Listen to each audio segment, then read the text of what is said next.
The patient had been wheeled past 14 surgical suites in 3 years. 14 specialists, 14 consultations, 14 versions of the same verdict, delivered in the careful language doctors use when they have decided that the risk to their reputation outweighs the risk to your life. The file on Marcus Webb was 4 inches thick and said, in the aggregate, that the tumor wrapped around his brainstem was inoperable, that the margin for error was too narrow, that the hands willing to attempt it simply did not exist. What none of those 14 specialists knew, what the chief of neurosurgery at Harwell Medical Center did not know when he signed the final referral denial and turned back to his calendar, was that the hands willing to attempt it had been sleeping in a shelter on Broad Street for the past 6 weeks.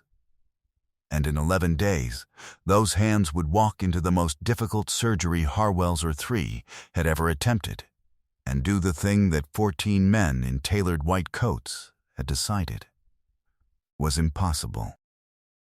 8 months earlier, Dr. Solomon Adeyemi arrived in the city with a duffel bag, a medical license that was valid in 4 states, and a situation he had not discussed with anyone.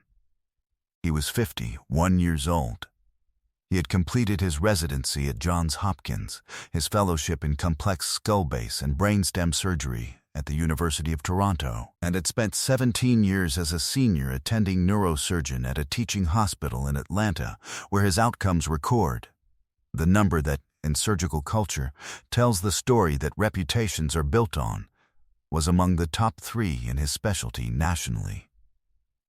He had also, 14 months ago, lost everything that existed outside the operating room. Not to scandal, not to malpractice, not to any of the things that end surgical careers in ways people can explain cleanly at dinner parties. His wife of 19 years had died of a cerebral hemorrhage on a Tuesday morning while he was across town removing a glioblastoma from a 53-year-old father of 4. He had not been there.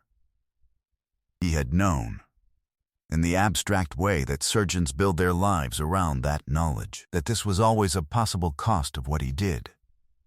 He had not, in the way that abstract knowledge never fully prepares you, understood what it would actually feel like to lose her. The grief that followed was not the kind with a clear timeline. It was the kind that took up occupancy and changed the architecture of everything. He continued operating for 11 months. His outcomes did not suffer. His hands were the one part of him that remained entirely themselves. But the rest of him, the part that attended department meetings and wrote research proposals and made small talk in the attending lounge and answered the phone when his daughter called, that part had gone somewhere he couldn't locate. He resigned without a destination. He told his department chair he needed time. He did not tell his daughter where he was going because he didn't know yet. He drove north with no plan more specific than movement, which was the only thing that had ever approximated relief. He ran out of the will to keep driving in this city. He got a room in a budget motel for 3 weeks. When the money required him to think practically, he found the shelter on Broad Street, which had a clean intake process and a staff that asked nothing beyond what they needed to know to keep people safe. He spent 6 weeks there. He did not tell anyone he was a surgeon. Not as a deception. If asked directly, he would have answered directly, but because it did not seem relevant to the life he was living at the moment, which was structured around meals, cot assignments, and the particular suspended quality of days when you have no appointment anywhere. He was quiet. He was clean. He washed his hands with the specific thoroughness he'd practiced since residency, which a shelter caseworker named Denise noticed once and commented on, which was the closest he came to explaining himself. He read. He slept more than he had in 17 years. He sat sometimes in the common room and played chess with a man named Henry, who had been an electrical engineer and who beat him 4 times out of every 6 games and never once made it feel like anything other than chess. And slowly, The way things sometimes happen when a person stops moving long enough for the landscape to settle. Solomon Adeyemi began to find his way back to the part of himself that still existed. He first heard about Marcus Webb from Denise. Denise ran the shelter's community services coordination, which meant she knew about everything and everyone within a 6-block radius that touched the lives of people coming through those doors. She mentioned Marcus Webb not as a medical case, but as a neighborhood fact. A 37-year-old man who lived 3 blocks over, who had been a high school basketball coach, who was now largely confined to his apartment because the balance disturbances from the tumor made the outside world a series of fall risks, and whose wife, a woman named Patricia, worked 2 jobs and came to the shelter's food pantry every Thursday because their savings had been consumed entirely by 3 years of specialist consultations that ended. In the same word, Solomon listened the way he listened to everything in those weeks, carefully, without obvious reaction. He asked, "What kind of tumor?" Denise looked at him in a way that contained a question she didn't ask. She said she didn't know the medical specifics. She knew it was in his head, near something important, and that the doctors had said it couldn't be removed. Solomon nodded. He went back to his book. But he thought about it that night, and the night after. And by the 3rd night, he'd accepted what he'd known since the moment Denise described it, that he needed to see the file. He did not approach Marcus directly. He went to Patricia Webb on a Thursday at the food pantry, and he told her what he was. She looked at him, at the duffel bag at his feet, at the shelter dining room visible through the doorway, and did not hide her confusion or her caution. He did not blame her for either. He said he wasn't asking her to trust him. He was asking to look at the file as a starting point. That was all. He asked her to verify his credentials, which she could do through the National Physician Registry in 4 minutes on her phone. She did it in 3. She looked at the results for a long moment. Then she looked at him again. She brought the file the following Thursday. 4 inches of paper, 3 years of consultations, imaging studies on a thumb drive, the accumulated record of 14 people deciding what Marcus Webb's life was worth attempting for. Solomon took it to a quiet table in the common room while Henry waited for him to be ready for chess. He went through it page by page, the way he'd gone through thousands of files in 17 years. And this time, unlike in those thousands of previous files, he sat back after an hour and understood that the 14 consultations had produced 14 versions of the same misreading. Not incompetence. The distinction mattered, and he was precise about it, even in his own mind. Not incompetence, a particular form of pattern matching that the best trained surgeons in the world were susceptible to, where a presentation that looks like an established inoperable category gets classified without being fully interrogated. What the imaging actually showed, when you looked at it with the specific anatomical knowledge that came from 17 years of operating in precisely this region, was a tumor with an approach vector that none of the 14 reports had identified. Not because it was invisible, because identifying it required operating from an angle that was not part of standard protocol, that demanded a level of technical precision in skull-based navigation that was, to be direct about it, rare enough to be worth mentioning. He sat with it for another 30 minutes. Then he put the file down and told Henry he was ready for chess. He lost in 22 moves, which was fast even for him. Henry did not comment on this. He needed 3 things. He needed surgical privileges at a hospital in this city. He needed an imaging review that confirmed what he'd seen in the existing studies. And he needed to have a conversation with Marcus Webb that was honest enough to be fair to a man whose life had already been reshaped by 3 years of consultations that had not been honest enough. The surgical privileges were the practical obstacle. His Atlanta credentials were valid, but he'd been out of active practice for 8 months, and no department chief in a credentialing meeting needed to know where he'd been sleeping to decide that 8 months of inactive status required a competency review. He understood this. He initiated the process at Harwell Medical Center because it had the imaging infrastructure he needed, and because its neurosurgery department, while not the national leader it believed itself to be, had an OR suite that could accommodate what he was planning. The credentialing process took 4 weeks. The committee asked about his inactive period. He told them he had taken personal leave following his wife's death.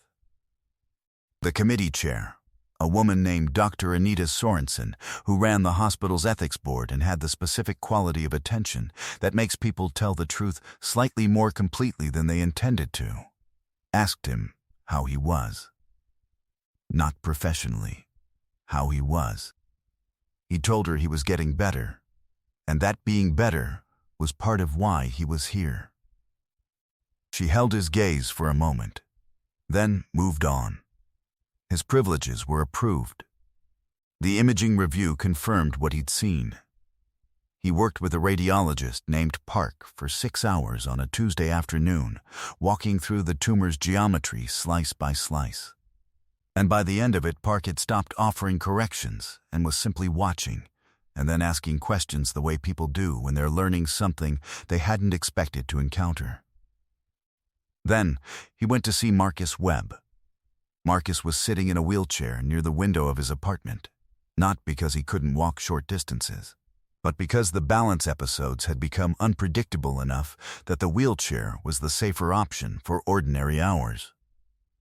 He was lean, long-limbed, the residual physicality of a man who had spent decades in gymnasiums, now reorganized around a stillness imposed from outside. His eyes were alert. He'd been told by Patricia that a neurosurgeon wanted to talk. He'd heard that sentence before. He'd learned not to bring anything to it. Solomon sat down across from him and said, without preamble, that he'd reviewed the file and believed the previous assessments had missed an approach that he thought was viable. Marcus's expression didn't change. Patricia's hand tightened on the back of his chair. Solomon said he wanted to be precise. Viable did not mean without risk. The approach required navigating a region where the margin between successful and catastrophic was measured in less than a millimeter. The probability of paralysis was real. The probability of death was real. He would not insult Marcus's 3 years of consultations by pretending the previous surgeons had all been wrong, and he was simply right. What he would say was that he had operated in this specific region of the brainstem more times than any of the consulting surgeons, that his outcomes record was documentable and Marcus should look at it, and that in his clinical judgment, the risk of attempting this was lower than the risk of the tumor's natural progression over the next 12 to 18 months. He stopped talking. He let Marcus sit with it. Marcus looked out the window. Then he looked at his wife. Then he looked at Solomon, at the man sitting across from him, who had clearly not been doing what surgeons usually were doing, who had come to him from a shelter on Broad Street and had not once tried to perform certainty he didn't have. He said, "What happens if we don't try?" Solomon said, "The tumor continues to grow. The brainstem compression increases. The balance symptoms become complete vestibular failure, then respiratory involvement. The timeline is not exact. The direction is." Marcus nodded slowly. He didn't ask any more questions that night. He asked Solomon to come back in 2 days. He needed to think. Solomon said he understood. He went back to the shelter and played chess with Henry and did not bring it up, because Henry, who had lost enough things in his own life to understand the weight of a decision that involved choosing between 2 forms of risk, would have said something wise, and Solomon was not ready to hear anything wise yet. Marcus called Patricia's phone at 7:15 on the second morning. She relayed the message. He said yes. The surgery was scheduled for 11 days later, the earliest slot in or 3 that could accommodate the required team.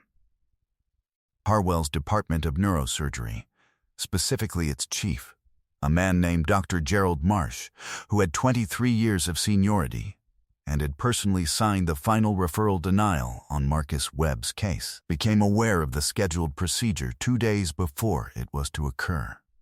He was the one who had denied the case. He was not accustomed to having his denials reapproached from underneath him. He went to Dr. Sorensen. He raised concerns about Solomon Adeyemi's inactive period, his unclear circumstances during the 8 months prior to credentialing, the absence of a formal hospital affiliation during that period. Dr. Sorensen listened to all of it. Then she said that Dr. Adeyemi's privileges had been reviewed and granted by the appropriate committee, that his credentials and outcomes record were among the most distinguished in the relevant specialty nationwide, and that if Dr. Marsh had a clinical concern about the procedure, he was welcome to review the surgical plan and submit a formal objection through the standard process. Dr. Marsh did not submit a formal objection. He went and reviewed Solomon Adeyemi's outcomes record instead. He stood at the computer for a long time. He did not say anything to anyone when he left, or 3 on the day of the surgery held 11 people, which was 2 more than the standard team and 1 more than the room was designed for comfortably. Dr. Park was there in an observational capacity, because he'd asked, and Solomon had said yes. The anesthesiologist was a woman named Dr. Ewan, who had 40 years of experience, and who, in her pre-surgical conversation with Solomon, asked 3 questions and was satisfied with 3 answers in a way that said more than the questions did. The surgery lasted 9 hours and 40 minutes. Solomon's hands, the part of him that had remained entirely itself through 14 months of grief and displacement, and the specific form of dissolution that follows the loss of the person you'd built everything around, moved through those 9 hours and 40 minutes with the precision that 17 years and somewhere between 3,000 and 4,000 procedures had built into them below the level of thought. He didn't narrate to himself. He didn't reassure himself. He operated, which was the thing he had always done best, which was the thing that had survived when everything else in his life had temporarily stopped surviving. He closed at 7:48 in the evening. He stood back from the table. Dr. Ewan, without looking up from her monitoring panel, said, "Good." That was the word. One word from a woman with 4 decades of experience who did not use words lightly. Solomon pulled his gloves off. He went to the scrub sink. He stood there for a while with the water running before he realized that he was not washing his hands. He was just standing there with his hands under the water, and his eyes were closed, and the thing he was feeling was something he hadn't felt in 14 months, which was not happiness exactly, and not relief exactly, but a return. The sensation of something that had been absent, sliding back into its correct position. Marcus Webb was in ICU for 4 days. He moved to a standard room on the 5th. He stood without assistance on the 9th day, which was 2 days earlier than the most optimistic projection in the post-operative plan. His wife Patricia stood next to him, with her hands pressed flat against her mouth and her eyes doing the thing that happens when 3 years of bracing for the worst begins to understand that it has been given permission to release. The tumor was gone. Not reduced, not managed. Gone. The pathology confirmed full resection margins. The follow-up imaging, done at 6 weeks, showed a brainstem no longer compressed, surrounding tissue in recovery. The geography of Marcus Webb's skull base returned to what it had always been supposed to look like before something had moved in and begun quietly dismantling the life being built on top of it. He came back to the shelter on Broad Street in the month after Marcus's discharge. Not because he was staying there anymore. Dr. Sorensen had flagged a staff apartment used by visiting attendings that had been empty for 3 months and had, with characteristic directness, handed him the key, but because he'd said he would come back. and he was a man who kept his word. He played chess with Henry. He lost in 26 moves, which was a small improvement. Denise asked him how the patient was doing.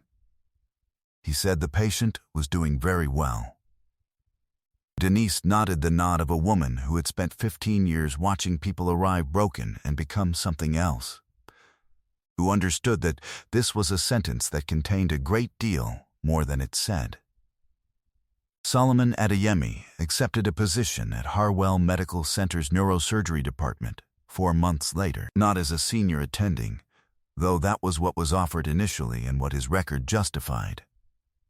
He asked for a joint appointment that included protected time for complex case review, specifically cases that had been declined elsewhere.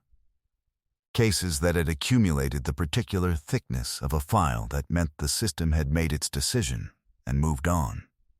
He wanted to look at those files. He knew what it meant when a file was 4 inches thick and said, in the aggregate, that nothing could be done.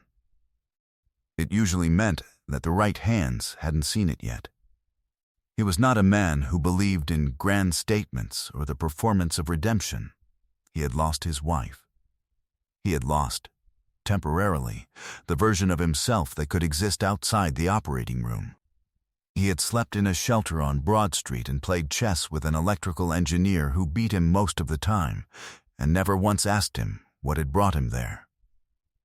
He had found his way back not through a single moment of clarity, but through the accumulation of mornings, each one slightly more present than the one before, each one returning a small portion of the person he'd been before grief had reorganized him. What he had learned in those 6 weeks and the months that followed was something that the tailored white coats and the fourth-floor offices and the national rankings had not always taught. That the distance between what medicine was willing to attempt and what was actually possible was often exactly the width of one person's willingness to look at the file differently. He intended to keep looking. Marcus Webb returned to coaching the following spring. He moved differently than he had before, more carefully, more aware of the specific fragility of the thing keeping him upright. But he moved. He stood on the sideline of a high school gymnasium and watched 17-year-olds run patterns he'd taught them. And the game went on around him, the way games do, loud and beautiful and utterly indifferent to everything it had taken to get him back to that floor. He didn't know Solomon was in the stands until halftime. He looked up into the bleachers to find Patricia, and 2 rows above her, sitting alone with a cup of coffee, was the man who had come to him from a shelter with a 4-inch file and the specific honesty of someone who had nothing left to perform. Marcus raised his hand. Solomon raised his coffee. That was enough. That was exactly enough.